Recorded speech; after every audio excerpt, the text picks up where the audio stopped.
大家好，我是 Tony，我现在在我家附近的后山皮公园。今天来这边做一个简短的 Tony 开讲。这个主题的灵感是来自我前一阵子拍摄台北新四国片路的影片，造访北投普济寺，介绍第88番药师如来石佛时，有观众留言说：“你不应该称88番石佛，这样是对石佛不敬。”我想这位观众就是误会了日文汉字“幡”这个字的用法，认为用“幡”是对佛不敬。另外，在日本时代，佐久间走马太总督任内，曾经大力的发动礼幡事业。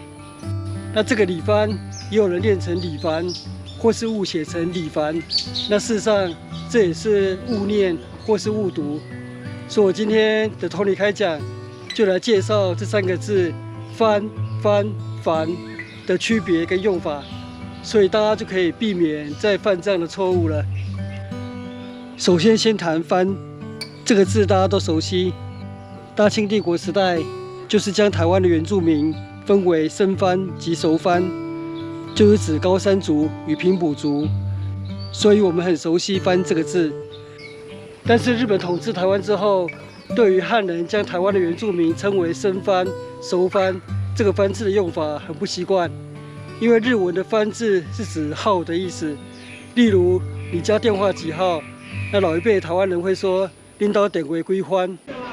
例如我们打棒球也是一个例子，打击顺序第1棒到第9棒就是得一欢杠得高欢，所以3棒4棒就是撒欢细欢。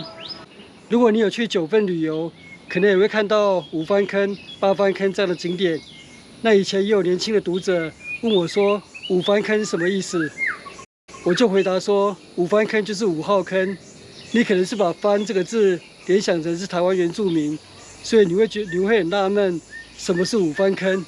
其实就是5号坑的意思。所以88番石佛就是88号石佛的意思。这个“番”在日文汉字里面完全没有任何对石佛不敬的意思。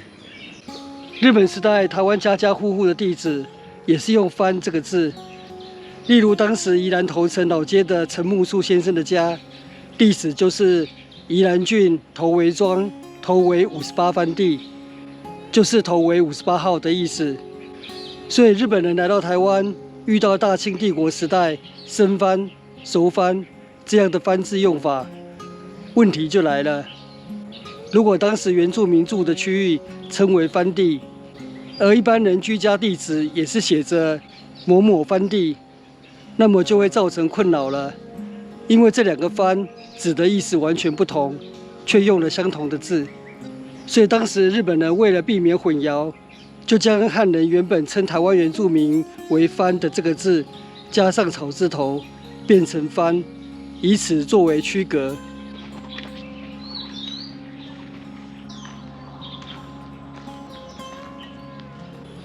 但是这个草字头的番在中文是多音字，代表不同的意义。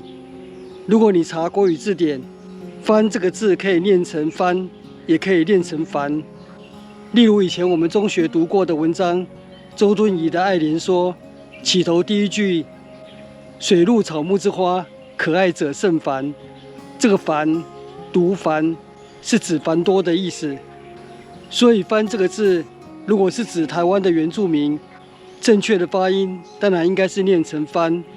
是番人，而不是凡人。番如果是念成繁，那么意思是指滋生、繁殖、繁多、繁茂的意思了。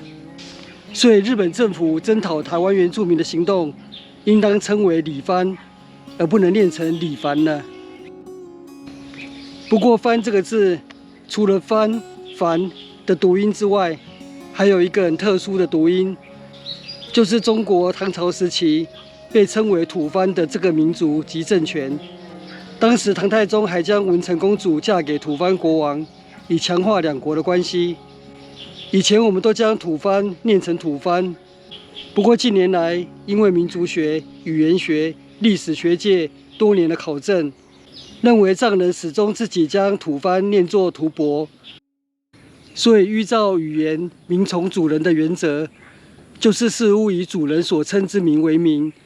所以现在吐蕃已经改念为吐蕃，而不是土番了。所以以前万华的加辣、五堵的有辣，被念成加瑞、有瑞。如果根据语言名从主人的原则，那么事实上应该是念成加辣、有辣，才符合当初平埔族语地名的音译。嘎啦、优啦。我最后要介绍的是有水字旁的这个番字，因为里番有时候被误念为里番，所以有时候也有人将里番误写成里番，这个意思就差更远了。在大清帝国时代，中央政府设有理番院，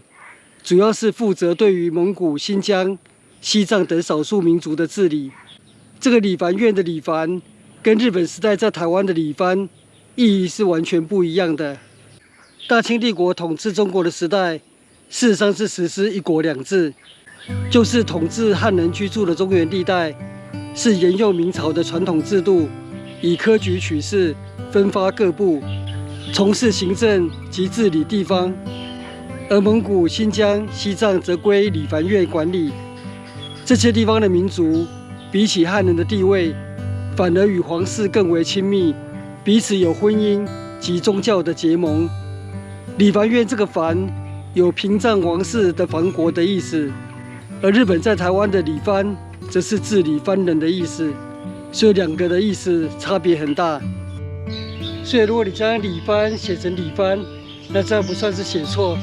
因为草字头这个番本来就是从番这个字更改过来的，主要是为了避免混淆，所以将理番写成理番，这样是没有错。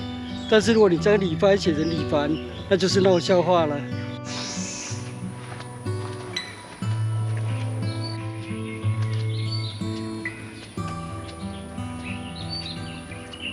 以上就是我今天的通理开讲，介绍番、番、番这三个字的用法及区别。那我今天的通理开讲就到这边结束，谢谢收看，我们下次见，拜拜。